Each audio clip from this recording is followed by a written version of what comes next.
Hi everyone, कैसे हैं आप सभी।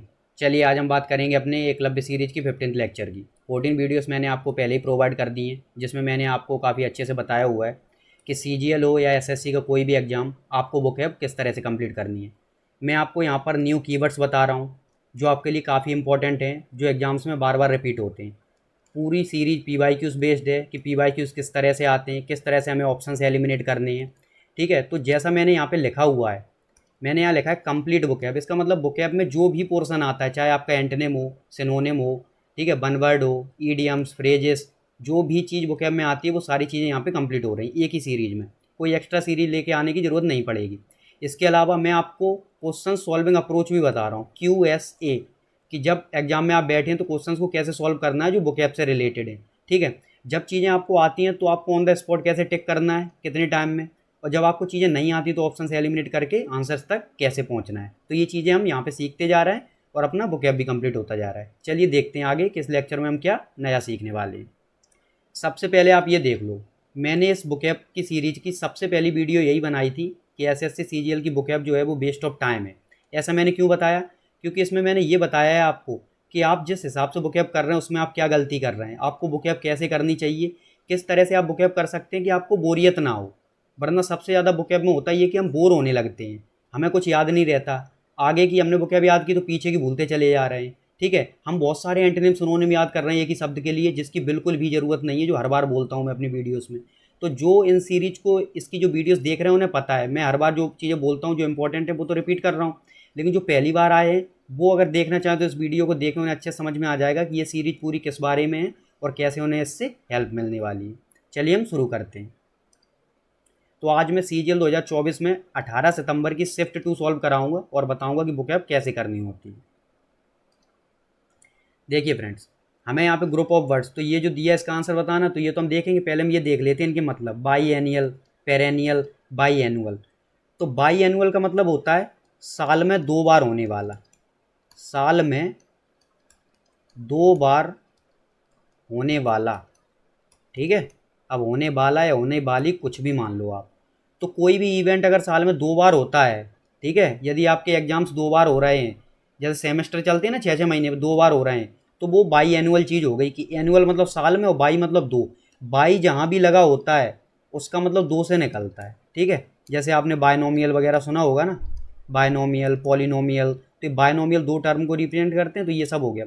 तो यहाँ बाई ये रिप्रेजेंट करती है कि 2। अब ये बाई को बायो से रिप्रेजेंट, ये गलत यहाँ पे मत ले लेना आपके बायो की बायोलॉजी, तो यहाँ बायोलॉजी कुछ 2 रिप्रेजेंट कर रहा है, यहाँ पे बायो पूरा पढ़ा जाएगा। यहाँ पे बाई और फिर ये नोमियल अलग चीज़ हो गई, ऐसे बाई एनुअल एक अलग शब्द बना रहा है इस तरह से। ऐसे ही बाई एनियल, यहाँ कुछ भी हो यहाँ 2 जरूर आएगा। ठीक है, बाई का मतलब ये होता है 2। अब बाई एनियल का मतलब होता है कि 2 साल में होने वाला। दोनों में डिफरेंस समझना, 2 साल में एक बार होने वाला। ठीक है, एक बार होने वाला। तो ये चीज़ समझ लो आप कि मान लो आप कोई ऐसा डिग्री कोर्स या डिप्लोमा कर रहे हो जो 2 साल में कंप्लीट होगा, तो 2 साल में एक बार, फिर कोई आएगा तो 2 साल में फिर वही रिपीटिशन चलेगा। कोई ऐसा सीरीज चल रही कि वो 2 साल में आपने किया, फिर आगे कोई 2 साल में होगा। तो ये इवेंट के लिए होता है कि कोई इवेंट 2 2 साल में रिपीट हो रहा है, तो वही हो गया। तो 2 साल में एक बार हो रहा है तो बाई एनियल, यहाँ ई लगा हुआ है। ठीक है, और बाई एनुअल मतलब जिस साल में 2 बार हो। तो इन दोनों में डिफरेंस आपको समझ में आना चाहिए। एनुअल का मतलब जो साल भर होता है, सालाना। पेरेनियल का मतलब होता है साल भर। ठीक है, और ये भी बता देता हूँ, एनुअल का मतलब होता है साल में। ठीक है, या आप बोल दो एक साल में। तो ये एनुअल का मतलब तो आपको पता है, साल आना एक साल में, लेकिन पेरेनियल साल भर की पूरी साल। ठीक है, पूरी साल या पूरे वर्ष। ठीक है, तो ये हो गया। अब इसमें है क्या, इतना जब आपने जान लिया, ये कीवर्ड्स हैं आसान। ठीक है, एनुअल वगैरह ये। अब हम यहाँ से पढ़ते हैं। मैंने आपको बताया जब भी सेंटेंस में आती है ना चीज़ें तो हमारे लिए आसान हो जाती हैं, लेकिन आसान तब होंगी जब हमें ये सिंपल कीवर्ड्स आते होंगे, तब हम उनका हिंदी सेंस निकालेंगे। और हमें अगर सही आंसर नहीं भी पता तब भी हम सेंस लगा के आंसर तक पहुँच सकते हैं। तो देखिए यहाँ पे, most of the reverse dry up, कि ज़्यादातर नदियाँ सूख जाती हैं ड्यूरिंग, ड्यूरिंग मतलब के दौरान, समर सीजन। तो गर्मियों का जब सीजन आता है ना तो ज़्यादातर नदियाँ सूख जाती हैं। लेकिन Ganga is full of water round the year because it is, क्योंकि वो क्या है, तो ये जो राउंड द ईयर अंडरलाइंड है इसके बारे में बताना है। तो राउंड द ईयर का मतलब क्या होता है, साल भर। तो आंसर आ गया अपना पेरेनियल, सोचना भी नहीं है। क्योंकि बाई एनियल और बाई एनुअल आप पढ़ के देखो, पूरे सेंटेंस में कहीं 2 की तो बात ही नहीं हुई। कहीं इन्होंने 2 बोला है क्या, कहीं 2 बोला है क्या, नहीं, तो सबसे पहले तो अगर हमें नहीं भी पता, सिर्फ इतना पता हो कि बाई का मतलब 2 होता है, तो ये हटा दोगे और ये भी हटा दोगे, और एनुअल आपको पता है कि इसका आंसर, अब कन्फ्यूजन कहाँ होगा, राउंड द ईयर हम एनुअल टिक करके आ जाएंगे, लेकिन नदियाँ जो साल भर बहती हैं और एक साल में एक साल में कुछ हो रहा है उसके लिए एनुअल, लेकिन साल भर वो चीज़ चल रही तो वो पेरेनियल। अब नदी में ये तो होगा नहीं कि एक दिन के लिए पानी आ गया, 364 दिन पानी नहीं है और बस एक दिन पानी है तो 365 हो गए, तो ये नहीं, तो पूरी साल बह रहा है, तो वो गंगा नदी इतनी बड़ी है कि हाँ वहाँ पे साल भर पानी बहता है, ठीक है, बारिश होती पानी भरा रहता है, पेरेनियल। और जो नदियाँ वैसी होती है जो सूख जाती हैं कुछ टाइम, वो सीजनल होती हैं, जब बारिश का मौसम आया तो बहुत अच्छे से भर गई, जैसे चंबल नदी वगैरह की सूख गई, और वैसे पानी चला गया, गर्मियों का मौसम है, ठीक है, सूख गया, तो वो सीजनल नदियाँ हो गई, क्योंकि उन पर साल भर पानी नहीं रहता है। तो ये अपना आंसर भी आ गया पेरेनियल। और पढ़ के भी हमें समझ में आ गया कहना क्या चाह रहे हैं कि गर्मियों में सूख जाती हैं कुछ नदियाँ, लेकिन बट लगा हुआ है, मैंने सिखाया बट क्या कर रहा है यहाँ से, विरोधाभास, जो चीज़ यहाँ पे नेगेटिव में दी है अब यहाँ से पॉजिटिव स्टार्ट होगा कि कुछ नदियाँ तो सूख जाती हैं, लेकिन अब बट लगा तो अब कुछ पॉजिटिव चलेगा कि ये नहीं सूखती, और जो नहीं सूखती वो पेरेनियल होती है। स्पेलिंग भी अच्छे से देख लो, PERENNIAL, ठीक है, आपको समझ में आ गया होगा। अब देखो इसमें कोई भी कीवर्ड इंपॉर्टेंट है ही नहीं, या मैं कहूँ सारे कीवर्ड्स मैं करा चुका हूँ, वीक वगैरह, ये तो रिपीट करने का कोई फायदा नहीं। और यहाँ पे सब्सटीट्यूट करना है तो ग्रामर का पोर्शन है, ग्रामर की सीरीज में देखेंगे। ऑन क्लाउड 9, ठीक है, क्लाउड 9 मतलब 7वें आसमान पे, आप बोल तो देते हैं 7वें आसमान पे, यहाँ पे क्लाउड का मतलब बादल। मैंने बताया था कि ये जब आपके ग्रुप ऑफ वर्ड्स आते हैं, ईडीएम आते हैं, तो चीज़ें आसान नहीं होती हैं, क्योंकि जो बना दिया है वही रटना पड़ता है यहाँ पे फ्रेजल वर्ब में और ईडीएम में। तो ऑन क्लाउड 9 का मतलब बहुत होता है। 7वें आसमान पे आदमी कब होता है, जब वो बहुत खुश होता है, ठीक है, बहुत प्रसन्न होता है, उसे लग रहा है कि अब तो मैं ही हूँ सब कुछ, तो वो क्या हो गया, ये देख लो, बीइंग वेरी डिलाइटेड। अब पता चला आपको डिलाइटेड का ही मतलब नहीं पता, तो ये भी कठिन लगने लगेगा। और ये सारे कीवर्ड्स मैं ऑलरेडी इन सीरीज में करा चुका हूँ, जो भी प्रीवियस वीडियोस डाली है मैंने, ठीक है। गुस्से में होना, आकाश में उड़ना, आसमान में, ठीक है। अब पता चला क्लाउड से हम आसमान वाला टिक करके आ गए, तो ये गलती नहीं करनी है, ये आपको पता होना चाहिए। ऑन क्लाउड 9 का मतलब बहुत प्रसन्न होना, ठीक है, बहुत खुश होना।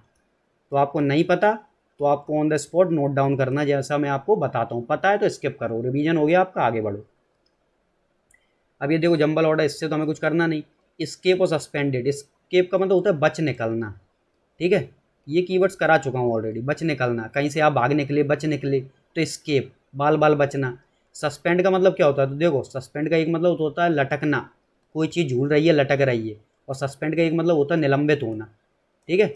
जॉब में थे 6 महीने के लिए, सस्पेंड हो गए, निलंबित हो गए, तो ये दोनों पता होंगे तो सही रहेगा। अब यहाँ पे रियलिटी सस्पेंडेड, कि जो वास्तविकता है वो लटकी हुई है, यहाँ जो रियलिटी है वो निलंबित नहीं हो रही, ठीक है, सस्पेंड नहीं हो रही। तो ये चीज़ आप समझ गए कि हाँ ये इससे रिलेटेड है, कि जो वास्तविकता है वो झूल रही है, लटकी हुई है, पता नहीं चल रहा क्या सच है क्या झूठ है, तो इस तरह की चीज़ें हैं। तो ये जंबल ऑर्डर तो हम देखेंगे, जो जंबल ऑर्डर की अपनी सीरीज चल रही है उसमें करेक्ट स्पेलिंग बतानी है, ठीक है। अब देखो जब करेक्ट स्पेलिंग बतानी है तो इसमें आप अगर ये ना भी पढ़ो ना तो भी आप यहाँ से आंसर निकालोगे, क्योंकि चारों शब्द सेम है, एक ही शब्द के बारे में बताया हुआ है, तो जो आपकी सही होगी उसे टिक करके आगे बढ़ोगे, यहाँ टाइम वेस्ट क्यों करोगे। तो आपको यदि पैरेलल की स्पेलिंग नहीं पता होगी, PARALLEL, तो आप ये वाला टिक कैसे कर पाओगे, ठीक है। आप यहीं कन्फ्यूज रहोगे कि एक एल आएगा कि डबल एल आएगा, पता नहीं क्या आएगा, IA आएगा। अब बताओ, पैरेलल शब्द आपको काफ़ी आसान लग रहा होगा, लेकिन पैरेललिज्म इसी से बना दिया गया है। तो मैं तभी बोलता हूँ कि आसान से आसान कीवर्ड्स यदि आपको नहीं आते हैं, नोट डाउन करो उन्हें, क्योंकि तब तो आपको आसान लगेगा कि ये कौन भूल रहा है, ये तो सबको आता है। लेकिन यहाँ फिर आंसर निकालना काफ़ी डिफिकल्ट हो जाता है कि हम कंफ्यूज हो रहे हैं, पता नहीं कौन सा पैरेलल आएगा। तो ये पैरेलल में भी 2 लाइन चलती हैं या 2 ऐसे चलती, तो डबल एल पहले आएगा, सिंगल एल बाद में, ऐसे याद रख सकते हो, और ये अपना आंसर हो गया। एंटोनिम बताना है सीधा, आपने ये देखा एंटोनिम बताना, ये चीज़ पता चल गई कहाँ की बताने, एनोएंस, ये मैं आपको पहले ही बता चुका हूँ, इसका मतलब होता है चिड़चिड़ा होना, परेशान होना, निराश होना। अब यहाँ से आप यदि ये ना पढ़ो, ठीक है, अगर आपको इसका सही मतलब पता है तो आप सीधा आंसर निकाल सकते हो। जैसे ये एक नेगेटिव वर्ड है, एब्सर्डिटी एक नेगेटिव वर्ड है, सेरेनिटी एक पॉजिटिव वर्ड है, ये जो होता है इसको बताऊंगा, और ससेप्टिबिलिटी एक नेगेटिव वर्ड है। अब ये नेगेटिव है, एंटोनिम इसका पॉजिटिव होना चाहिए, तो पॉजिटिव आंसर ये होगा, तो ये अपना टिक हो गया, सेरेनिटी, ठीक है। तो इस तरह से भी आंसर्स निकलते हैं पॉजिटिव नेगेटिव से। अगर आपको किसी शब्द का मतलब नहीं याद आ रहा है, लेकिन याद ना आए वो बात चलो चल जाएगी, लेकिन आपको पॉजिटिव नेगेटिव तो याद आ जाए कि हाँ शब्द पॉजिटिव था कि नेगेटिव था, किस सेंटेंस में हमने कभी सुना था। तो देखो एब्सर्डिटी में बता चुका हूँ, जिसका मतलब होता है निरर्थक, देखना यहाँ पे, निरर्थक, जिसका मतलब होता है यूजलेस, जो किसी काम की नहीं है कोई चीज़, तो वो एब्सर्डिटी हो गई। या जैसे एब्सर्ड बोलो, मैं बोलता हूँ आपको रूट वर्ड पे ध्यान देना है, एब्सर्ड पे, ये ITY INGED, ये सिर्फ कंटेक्स्ट के हिसाब से कि सेंटेंस क्या दिया उस हिसाब से आप रूट वर्ड पकड़ो। एब्सर्ड इसका मतलब होता है यूजलेस, निरर्थक। सेरेनिटी का क्या मतलब होता है, तो इसे पकड़ो सेरीन, SERENE, सेरीन का मतलब होता है जो चीज़ पीसफुल है, ठीक है, ये बता चुका हूँ ऑलरेडी की बार, पीसफुल, शांत, ठीक है, शांति का माहौल, ये सब। तो ये हो गया।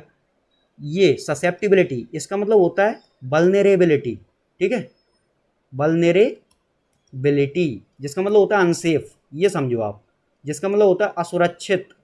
अब तो समझ में आ गया होगा, असुरक्षित। लेकिन ये नेगेटिव वर्ड है, ये नेगेटिव हो गया, ये पॉजिटिव। अब मान लो इसके बारे में नहीं पता, ठीक है, लेकिन ये एनोएंस तो पता था और मैंने आपको बताया है। जो पूछा जाए अगर वो शब्द आसान है तो आंसर में, यदि ऑप्शंस में आपको कठिन कोई कीवर्ड मिल रहा है और आपको नहीं पता, पहली बात तो आपको इसका सीधा आंसर पता होना चाहिए, पढ़ा चुका हूँ ऑलरेडी, तब भी नहीं पता, तो ये अपनी पहली चॉइस नहीं होना चाहिए, क्योंकि ये बहुत कठिन कीवर्ड है, कभी नहीं सुना, ठीक है। तो जो सिंपल कीवर्ड दे रखे हैं हो सकता है आंसर उसमें से हो, लेकिन कब, जब जो हमसे पूछा है वो भी आसान होना चाहिए, वो आपको पता हो। अगर जो पूछा वही कठिन है तो बहुत ज़्यादा चांसेस है आंसर भी वो होगा जो ऑप्शन में भी कठिन दिया होगा, इसके चांस हैं, लेकिन मैं ये नहीं बोल रहा कि 100%, तो ये चीज़ भी ध्यान रखना, ठीक है। आंसर से ऐसे निकलते हैं पॉजिटिव नेगेटिव से। अब हम ये देख लेते हैं GNAWER, ये क्या नई चीज़ है। सबसे पहले तो इसे बोलना ही सीख लें, इसे बोलते हैं नोवर, ग्नोवर नहीं बोलना, जी साइलेंट रहता था, नोवर। नोवर का मतलब होता है कुतर कर खाने वाले, ठीक है, कुतर कर खाने वाले। अब कुतर कर कौन खाता है, तो आपको पता है चूहा, ठीक है, खरगोश, तो ये चूहा खरगोश इन सब के लिए यूज होता है ये नोवर। अब आपको समझ में आ गया ये आंसर, ये जो कीवर्ड है कठिन है, लेकिन अब तो सीख लो यहाँ पे, क्योंकि अब ये रिपीट होगा कभी मेन वर्ड में यहाँ पे जहाँ इसका आंसर निकालना पड़ जाएगा, या ये आ जाएगा मैसेज स्पेल्ट वगैरह में, तो इस तरह हमें सीखना होता है। मैं आपको एक चीज़ और बताता हूँ जो बहुत इंपॉर्टेंट है, वो ये है कि SSC जब भी कोई नया कीवर्ड लेके आती है ना एग्जाम में, जैसे मान लो अभी बुकैब चल रहा है, तो बुकैब तो बहुत ज़्यादा है, कोई तो लिमिट लगानी पड़ेगी। अगर मान लो SSC ने आज तक कोई ऐसा शब्द है जो पूछा ना हो लेकिन वो पहली बार पूछना चाह रही है, तो मैं आपको गारंटी दे सकता हूँ कि 99.9% ये चांस हैं कि SSC उसका कभी भी डायरेक्ट फॉर्म में नहीं पूछेगी, उसे ऑप्शन में डाल के देगी और वो अपना आंसर भी नहीं होगा, ठीक है ना, वो मेन क्वेश्चन में देखो एनोएंस की जगह भी नहीं रखेगी और वो मेन आंसर भी नहीं होगा, जैसे ये 9 ओवर आया है वो आपके सिर्फ ऑप्शन में होगा, ठीक है। तो हमारा आंसर तो आराम से निकल आएगा, लेकिन ये चीज़ कंफ्यूज करने के लिए आएगी। लेकिन एक बार जैसे ये आ गया शब्द आगे के एग्जाम्स में, अब उसे मेन क्वेश्चन के रूप में भी बना के पूछ सकती है और उसे आपके मिस स्पेल्ट वगैरह में कहीं भी पूछ सकती है, क्योंकि एक बार पूछ चुकी है, आपको आइडिया दे दिया कि अब ये शब्द यहाँ पर आपको दिख चुका है। अब आपकी जिम्मेदारी बनती है कि इसका मतलब आपको पता होना चाहिए, और केवल 3 चीज़ें पता होनी चाहिए, उसकी स्पेलिंग, उसे बोलते क्या है और उसका हिंदी मतलब क्या है, ठीक है। ये 3 चीज़ें कंप्लीट हैं, आपकी पूरी बुक कंप्लीट है।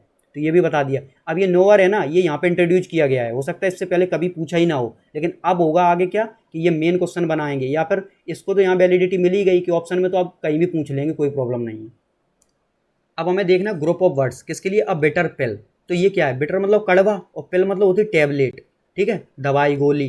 तो अब ये देखो यहाँ से पढ़ के एक सेंस तो निकल रहा है कि हाँ कुछ नेगेटिव सेंस जा रहा है कि कड़वी दवाई, दवाई मीठी भी होती है, लेकिन एक तो टैबलेट, टैबलेट सुन के ही डर लगता है और उसके ऊपर से कड़वी और। तो अब देखो टॉकिंग नॉनसेंस, नॉनसेंस बातें करना, देखते क्या होगा, फेसिंग ए डिस्ट्रेसिंग सिचुएशन, कि एक मुश्किल भरी सिचुएशन फेस करना, फ्यूरियस ईजिली, कि बहुत ज़्यादा क्रोधित हो जाना आसानी से, ठीक है, और आर्ग्यूइंग अननेसेसरली, कि फालतू में तर्क कर रहे हैं, वैसे ही विवाद कर रहे हैं, तो ये सब।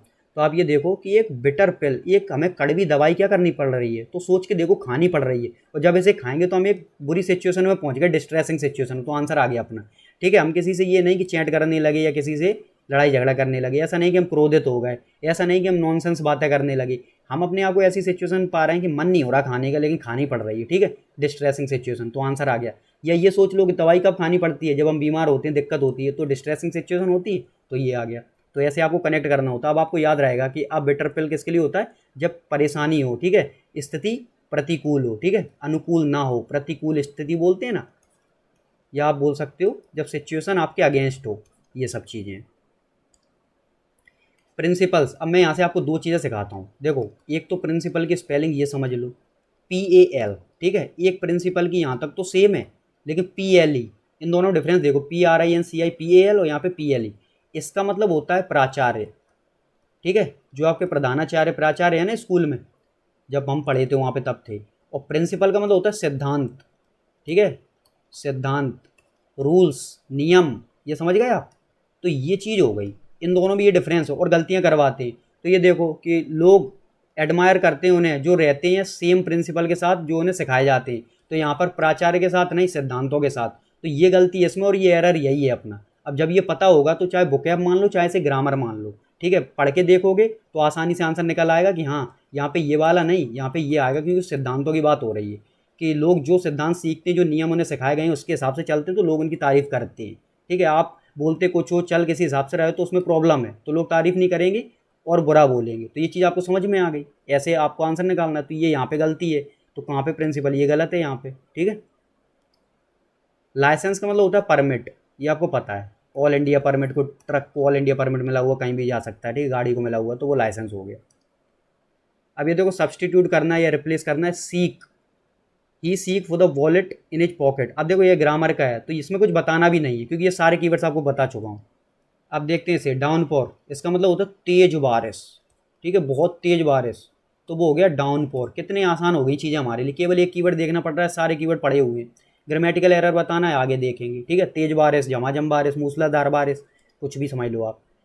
करेक्टली स्पेल्ड वर्ड बताना है। अब ये देख लो आप इसमें, तो ये है अपना कमर्शियल, सीधा आंसर। कैसे बताया, कम से कम आपको इतना तो याद रहना चाहिए, commerce, science stream, commerce, arts वगैरह, इतना तो 50 बार देखा होगा, लेकिन ध्यान नहीं दिया कि डबल एम आता है कि सिंगल एम आता है। और आप देखो कीवर्ड्स में पता है कहाँ कन्फ्यूज करते हैं, जहाँ आपको कोई कीवर्ड मिला उसमें कोई लेटर डबल आया है, कोई आई आया है या ई आया है, ई पहले कि आई पहले, इनमें कन्फ्यूज करते हो सबसे ज़्यादा। ए ई आई ओ यू, वॉवेल्स में, वॉवेल्स में इतना कन्फ्यूज करेंगे। कहीं आपसे रिसीव पूछ लिया, देखे ना, आर ई सी ई आई वी ई, ये होता है ई बाद में भेज दिया, आई पहले बुला लिया। ठीक है, achieve, A C H I E V E, आई उधर भेज दिया, ई पहले बुला लिया, तो इस तरह की गलतियां करवाते हैं। ठीक है, reveal, R E V E A L, पता चला यहाँ आई डाल दिया ई की जगह, तो ये गलतियां करवाते हैं। तो इस टाइम पे हमें बहुत ज़्यादा सावधान हो जाना होता है। ठीक है, कॉमर्स में यदि आपने सुना हो तो डबल एम तो आता ही है, तो सिंगल एम हटा दो, सिंगल एम हटा दो। अब हम इन दोनों में बचे। ठीक है, और फिर आपने पढ़ा कमर्शियल, ये कमर्शियल तो होता नहीं, इसे हटाओ, पहली चॉइस अपनी ही आंसर हो गया। तो इस तरह आंसर आते हैं, तो हमें ये पूरा पढ़ने की जरूरत भी नहीं है, क्यों टाइम वेस्ट करें जब चारों शब्द एक ही बारे में है। ठीक है, तो सीधा यहाँ से आंसर निकालो।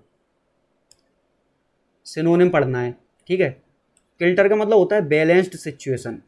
क्या होता है, बैलेंस्ड सिचुएशन।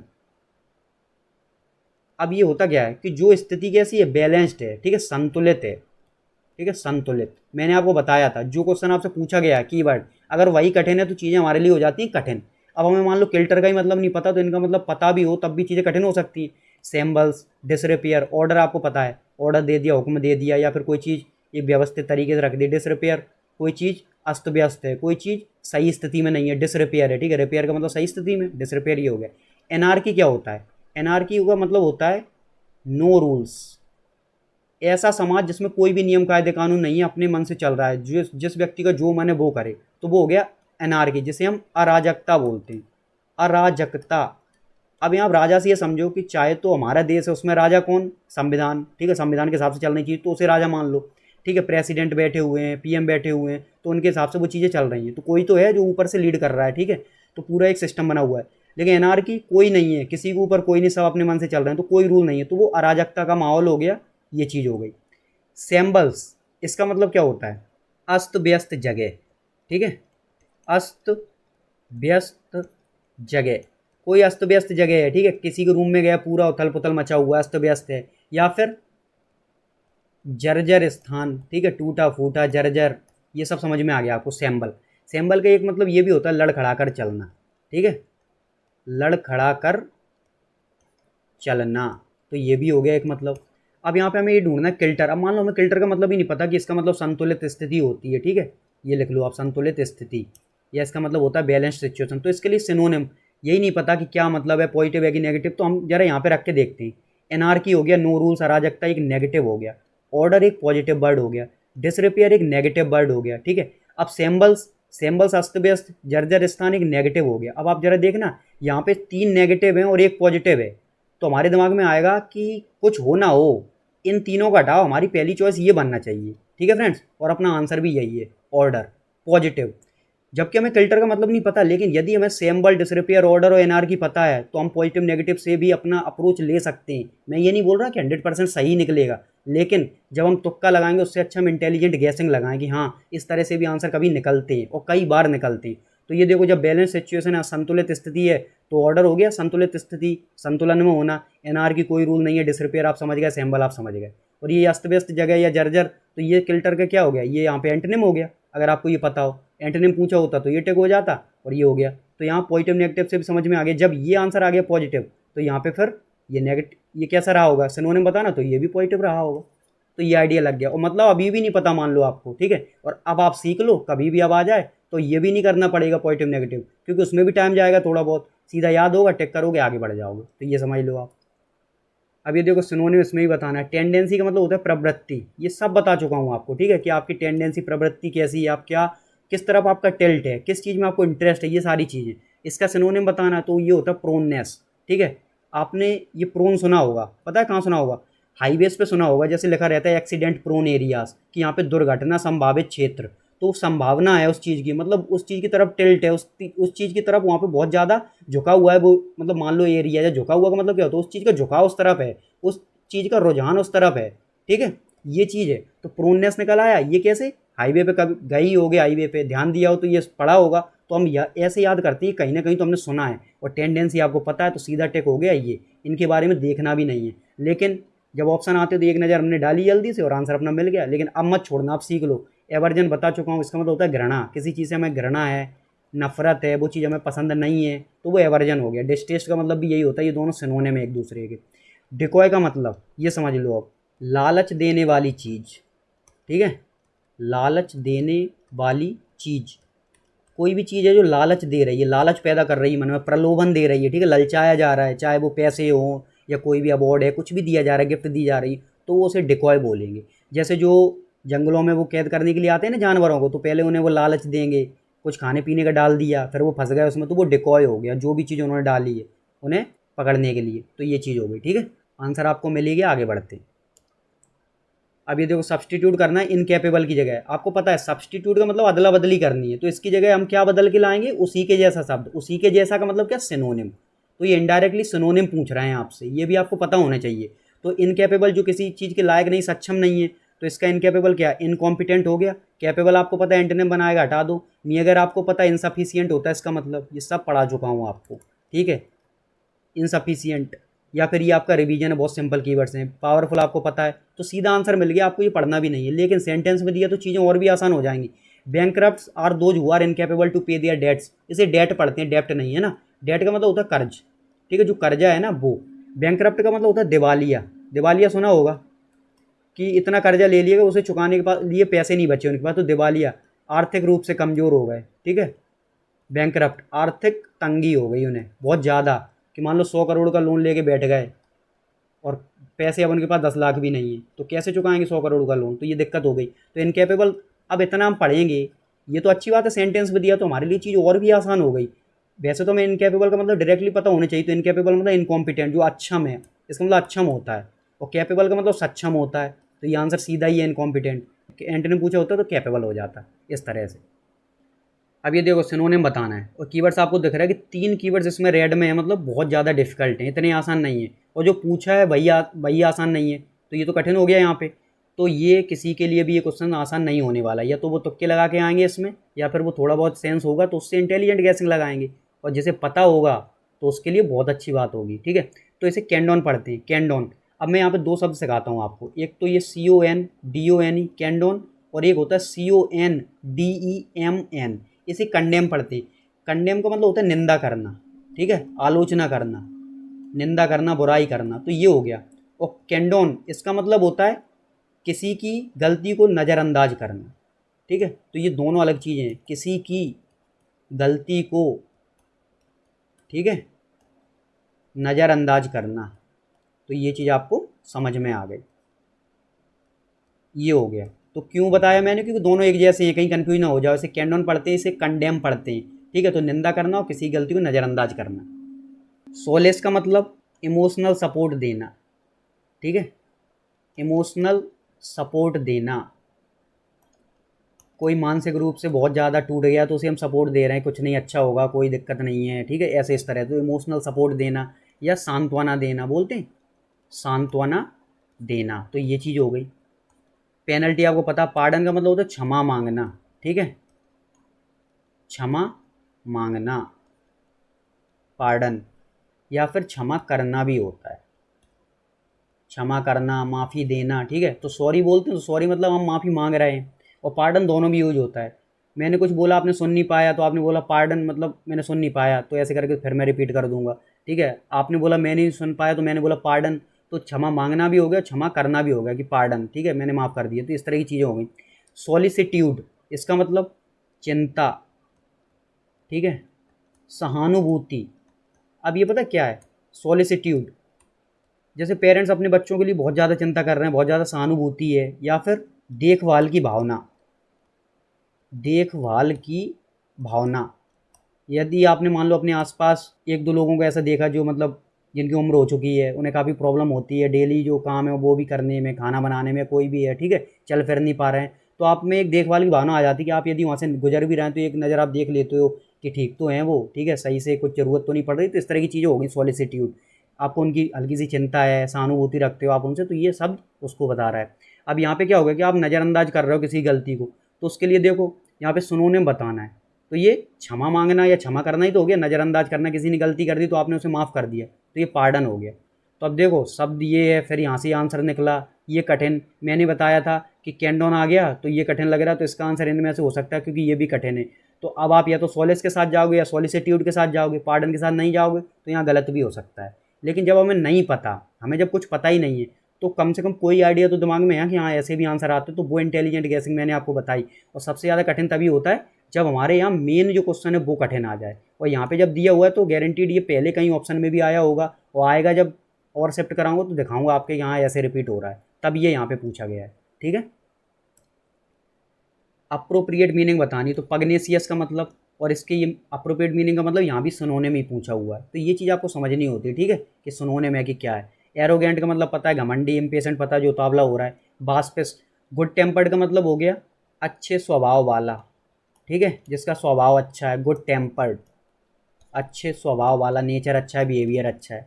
पग्नेसियस का मतलब हो गया झगड़ा करने वाला, ठीक है, झगड़ालू हो गया, लड़ाकू हो गया, जिसका स्वभाव अच्छा नहीं है, तो आप यहाँ से आइडिया लगा सकते हो। वास्पिस, इसका मतलब चिड़चिड़ा, ठीक है, चिड़चिड़ा या फिर जल्दी गुस्सा हो जाने वाला, जो जल्दी गुस्सा हो जाता है। अब आपको आपका आंसर मिल गया होगा, जल्दी गुस्सा हो जाने वाला, ठीक है। अब आप क्या करोगे, तो झगड़ालू, लड़ाकू और सिनोनिम बताना है, तो ये चिड़चिड़ा, घमंडी, इम्पेशेंट, गुड टेम्पर, तो आंसर टिक करोगे कि नहीं, चिड़चिड़ा, तो जल्दी गुस्सा हो जाएगा, वही लड़ने भी लगेगा, तो इस तरह से हम रिलेट कर लेंगे, सिनोनिम बताना है। तो इनके मतलब देखो, एरोगेंट आपको पता होगा, इम्पेशेंट आपको पता होगा, ठीक है, तो ये दोनों, ये भी नेगेटिव हो गया, ये भी नेगेटिव हो गया, ये भी नेगेटिव है, ये वर्ड पॉजिटिव है। और पग्नेसियस अगर आपको पता हो कि ये नेगेटिव वर्ड होता है, क्यों, क्योंकि बता चुका हूँ, और जब ये नेगेटिव होता है सिनोनिम भी नेगेटिव ही बताना है, तो गुड टेम्पर्ड तो आंसर होगा नहीं, आंसर इनमें से होगा, और ये आपको पता होंगे आंसर, तो सीधा टिक करोगे, हाँ ये चिड़चिड़ा, झगड़ालू, सीधा आंसर आ गया। मान लो आपको इसका मतलब पता है और इनके मतलब पता है, लेकिन आपको ये समझ में आ गया ये तो आंसर हो ही नहीं सकते इसके, तो इन्हें आप एलिमिनेट कर दोगे, ठीक है। इसका ये पॉजिटिव वजह से ही हट जाएगा, गुड टेम्पर्ड, कोई अच्छी चीज़ होगी, गुड लगा हुआ है तो आंसर नहीं पता तब भी टिक कर सकते हो, तो इस तरह से ये हो गया। इसमें कुछ भी नहीं बताना, कोई कीवर्ड बताने लायक नहीं, ठीक है। एंटोनिम बताना है डॉगमेटिक का, ठीक है, डिप्लोमेटिक, कंसर्न, कंजर्वेटिव, लिबरल। तो सबसे पहले ये समझ लो, कंजर्वेटिव का मतलब होता है रूढ़िवादी, ठीक है, सुना भी होगा। रूढ़िवादी वो जो रेजिस्टेंट टू चेंज, ये समझो आप, जिसे बदलाव पसंद नहीं है, रेजिस्टेंट टू चेंज, यहाँ पे लिख लो आप रेजिस्टेंट, ठीक है, जिसे बदलाव पसंद नहीं है, या फिर बदलाव बहुत धीमे धीमे होना चाहिए, ये नहीं कि आपने अचानक से चीज़ें बदल दी, आप 4G लेके आ गए, चैट जीपीटी लेके आ गए, नहीं, जो चल रहा है वैसे ही चलने दो। तो ये वो लोग हो गए, ठीक है, गांव में रह रहा है, उन्हें बिल्कुल भी मॉडर्न नहीं होने दे रहा है कि नहीं ज़्यादा पढ़ना लिखना नहीं है, लड़कियों को ज़्यादा पढ़ाना नहीं है, ऐसी सोच रखते हैं ना बहुत सारे लोग, तो ये चीज़ भी हो गई। लेकिन अब बदलाव बहुत आ रहा है, लेकिन अभी भी ऐसे लोग हैं जो कहते हैं नहीं बहुत ज़्यादा नहीं पढ़ाना है, ये चीज़ हो गई। लिबरल का मतलब होगा उदार, ठीक है, उदार स्वभाव वाले, ठीक है, उदार, काइंड, तो ये चीज़ समझ में आ गई, लिबरल। अब उदार स्वभाव वाले या फिर आप काइंड पढ़ लो, ये वो लोग हैं जिन्हें चेंज पसंद है कि बदलाव हो रहा है तो होने दो, परिवर्तन प्रकृति का नियम है, वो ये लोग ये मानते हैं। तो आपको ये समझ में आ गई, ये लिबरल और कंजर्वेटिव एक दूसरे के एंटोनिम हो गए, कि ये आएगा तो ये नहीं आएगा, ये आएगा तो ये नहीं आएगा, एक दूसरे के एंटोनिम है। अब बात आप समझो, जब ऐसा आता है ना ऑप्शंस में, आपको कभी भी ऐसा मिल जाए कि ऑप्शन में ही आपको गुड मिल जाए और ऑप्शन में ही आपको बैड मिल जाए, और दो ऑप्शन ऐसे हैं जो आपको उतने पता नहीं है, तो ये जो डॉगमेटिक है ना, बहुत ज़्यादा चांसेस है इन दोनों में से आंसर होगा, क्योंकि ये नहीं हुआ तो ये हो सकता है, ये नहीं हुआ तो ये हो सकता है, क्योंकि एक दूसरे के विपरीत दिए क्यों हैं, तो बहुत ज़्यादा चांसेस हैं। लेकिन एंटोनिम में ये बहुत ज़्यादा चांसेस वाली जो मैं बात करता हूँ ना, ये तब लगाओ जब कीवर्ड ऐसे कठिन आ जाए जो कभी सुने ही ना हो। अब ये इतने आसान कीवर्ड जिसमें कंजर्वेटिव, लिबरल, कंसर्न, डिप्लोमेटिक, आपने डिप्लोमेटिक, डिप्लोमेसी काफ़ी सुना होगा, ठीक है, तो ये उतने कठिन है नहीं, तो आप देखो डिप्लोमेटिक कौन होता है, कूटनीतिज्ञ, ठीक है, डिप्लोमेटिक कूट। अब देखो जो डिप्लोमेट होता है उसके लिए होता है कूटनीतिज्ञ, ये निकलता है। यहाँ पे क्या स्पेलिंग होती है उसकी, डिप्लोमेट, MATE, तो कूटनीतिज्ञ। अब कूटनीतिज्ञ कौन, जो काफ़ी सोच समझ कर बोलता है, ठीक है, उसे पता कि अगर कहीं भी बोल दिया तो दो देशों के बीच में लड़ाई हो सकती है। अब ये कौन लोग, जो जैसे फॉरेन मिनिस्टर हैं अपने एस जयशंकर जी, तो यदि वो कुछ भी बोल देंगे तो उसका बहुत प्रभाव पड़ेगा। PM है, CM है, ये कुछ बोल देंगे तो स्टेट के बीच में बहुत प्रभाव पड़ेगा, तो ये डिप्लोमेट हो गए। ये इस तरह से बोलते हैं, या IAS ऑफिसर्स वगैरह ये कुछ बोल देंगे तो प्रॉब्लम हो सकती है, तो ये काफ़ी सोच समझ के बोलते हैं कि हाँ रिलेशंस अच्छे बने रहें। तो हम लोग तो कुछ भी बोल सकते हैं, दोस्तों के बीच में कुछ भी बोल दिया, उतना सोचा नहीं, बाद में फिर रियलाइज़ कर रहे हैं गलत हो गया, तो ये चीज़ हो गई, तो वो कूटनीतिज्ञ हो गए। यहीं से डिप्लोमेसी बना हुआ है, तो क्या होती है स्पेलिंग, डिप्लोमेसी, इसका मतलब हो गया कूटनीति, ठीक है, कूटनीति। कि अब हमारी चाल क्या होगी, नीति क्या होगी, तो बड़ी सोच समझ के हमने वो पॉलिसी बनाई है, नीति, तो वो डिप्लोमेसी हो गई। और डिप्लोमेटिक कौन हो गया, यही जो कूटनीति से जुड़े हुए लोग, तो वो डिप्लोमेटिक हो गए, ठीक है। कंसर्न का मतलब होता है चिंतित, चिंता करे, उस चीज़ का ध्यान रखे, तो वो कंसर्न हो गया। कंजर्वेटिव लिबरल बता दिया। अब डॉगमेटिक समझ लो, कट्टर, ठीक है। जो कट्टर लोग होते हैं ना अपने रिलीजन को लेके, अपनी इवन कास्ट को लेके, कि वो किसी और के बारे में सुनना ही नहीं चाहते, या उनकी जो भी मान्यताएं हैं, ठीक है, अपने धर्म से संबंधित जो चीज़ वो मानते हैं तो वो मानते हैं, उन्हें किसी से सुनना ही नहीं है, तो वो डॉगमेटिक हो गए। तो डोगमा का मतलब क्या होता है, डोगमा का मतलब होता है कि बिना तर्क के किसी भी चीज़ को मान लेना, और एक बार मान लिया तो फिर आप किसी के बारे किसी का सुनना नहीं चाहते। मैं मानता हूँ कि ये चीज़ सही है, तो आप कुछ भी बोलते रहो, आप कोई भी रीज़न देते रहो, वो सही है तो सही है, ठीक है। ऐसी मान्यताएं आप लिख सकते हो, डोगमा, ऐसी मान्यताएं, आपको समझ में तो आ ही गया होगा, जो बिना रीजन के एक्सेप्ट की जाती हैं, ठीक है, बिना रीजन के एक्सेप्ट की जाती हैं। यदि आप किसी चीज़ को अपना रहे हैं, उसके बारे में आपको पता है कि किस वजह से ये चीज़ ऐसी है, इसका मतलब क्या है, इसका कारण क्या है, तब तो वो बढ़िया है। बिना रीजन किसी ने बोल दिया नहीं ऐसा ही करना होता है, तो फिर उसमें प्रॉब्लम है। जैसे हम बोल दें कि बिल्ली रास्ता काट जाए तो वहाँ से जाना नहीं चाहिए, तो क्यों नहीं जाना चाहिए, इसका यदि कोई साइंटिफिक रीज़न है तब तो बढ़िया है, और नहीं तो ऐसे ही चलता आ रहा है और हमने मान लिया तो वो उतना अच्छा नहीं रहता है हमारे लिए। आज के टाइम पे जब हम इतना पढ़ लिख रहे हैं तो हमें आगे बढ़ना चाहिए। तो ऐसी मान्यताएं जो बिना रीजन के एक्सेप्ट की जाती तो वो डॉगमा हो गई, ठीक है। अब आपको समझ में आ गया होगा, ये चीज़ हो गई। और डॉगमेटिक भी इसी से बना हुआ है, ठीक है, कि कट्टर हो गया कि वो जो मान्यताएं मान ली तो वो मान ली। अब देखो जो कट्टर है, जो किसी की सुन ही नहीं रहा, तो इसका क्या होगा, लिबरल, जो सबकी सुन रहा है, उदार स्वभाव वाला है, काइंड है, आंसर मिल गया। कंजर्वेटिव वगैरह नेगेटिव जाएगा, ये कंजर्वेटिव नेगेटिव हो गया। कंसर्न चिंता कर रहा है तो ये नेगेटिव सेंस में जाएगा। डिप्लोमेटिक कूटनीतिज्ञ, अब ये पॉजिटिव नेगेटिव आप किस सेंस में रखोगे, और कट्टर या नेगेटिव, और ये पॉजिटिव, तो एक सेंस यहाँ पे डालोगे कि नहीं पॉजिटिव, चलो लिबरल पता है, डॉगमेटिक नेगेटिव पता है, तो एंटोनिम पूछा तो ये आंसर हो गया इस तरह से, ठीक है। ट्यूटर का मतलब होता है जो प्राइवेट टीचर होता है, ठीक है, प्राइवेट टीचर जो आपको ट्यूशन देता है, मेनली ट्यूशन देने वाले जो शिक्षक होते हैं उनके लिए होता है ट्यूटर। तो ये ट्यूशन की स्पेलिंग भी देख लो, TUITION, इसमें भी कई बार गलतियाँ हो जाती हैं, ट्यूशन ऐसे पढ़ते हैं, और ट्यूटर ये हो गया।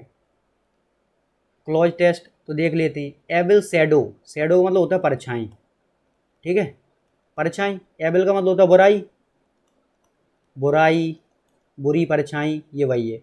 लूमिंग ओवर, तो लूमिंग ओवर का मतलब होता है मंडराना, ठीक है, मंडराना, चारों तरफ घूमना। अब क्या चीज़ मंडरा है कि मान लो कोई चीज़ कुछ गलत होने वाला है तो संकट के बादल मंडरा रहे हैं, तो वो मंडराना हो गया।